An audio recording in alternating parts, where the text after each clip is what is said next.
what are some one-off physical changes or one-off changes that athletes can make that will have the biggest payoff for them? Ooh. I say, what are some? Give me one. Give me a top. Right, I'm gonna go with psychology then, because that's probably where you get the biggest bang for your buck, roughly speaking. Yeah. And I would say everyone.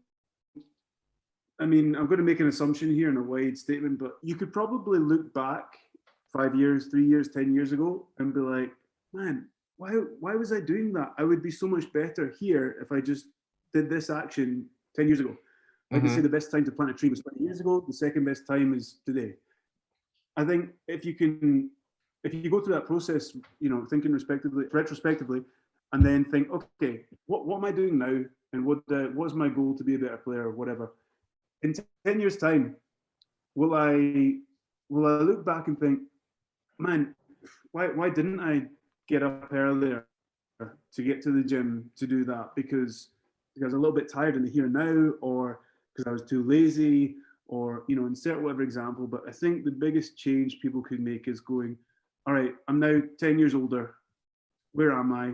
What were my actions, here? And is there something that I can change that will affect my goal? I don't know what that change may be, but I just think we can get a lot more out of, even me. I'm thinking about myself, and every season I have a new, lots of new ideas, and I have to pick maybe 3 or whatever. But I'm just thinking, man, why didn't I bring that in, or why didn't I think of that? Or yes, that action I need to do every day to whatever, No, that's actually a bloody brilliant answer. It's one that I didn't know I would say, but now I know that would be my answer as well. It's like because it goes from both ways, because if you look back on your last year and you're like, oh, these are all the things I thought I was going to do, and then I didn't even bother doing them because I haven't proactively thought about it, then you haven't gained any knowledge. Even if you've done something in like, maybe like we say, we tried with the counter movement jumps or the broad jumps to measure if players are ready. You did that.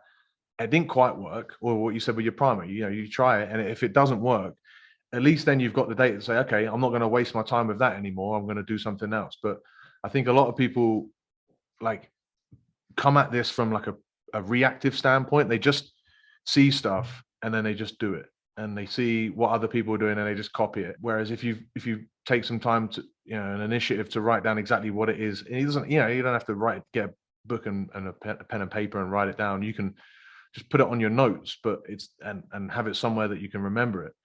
But if you proactively write down what it is that you want to achieve, and then how you're going to go about doing it, even if you don't achieve it, as long as you come back to it and you say, okay, I messed this up, but you'll get a reason why, and then you fail again. But you could fail 5 years on the road, but if you get it on the 6th, that's more chance of success than if you never did that and you never actually took any steps.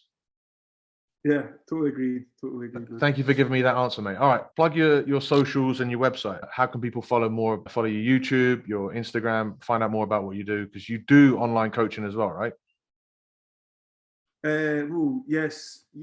Well, I'm on YouTube at Coach FMT. Bit of a boring uni story we don't need to get into, but on YouTube at Coach FMT. Same on Instagram at Coach FMT. And the website, which I've just this year, I put that up. It's rugbystrengthandconditioning.com.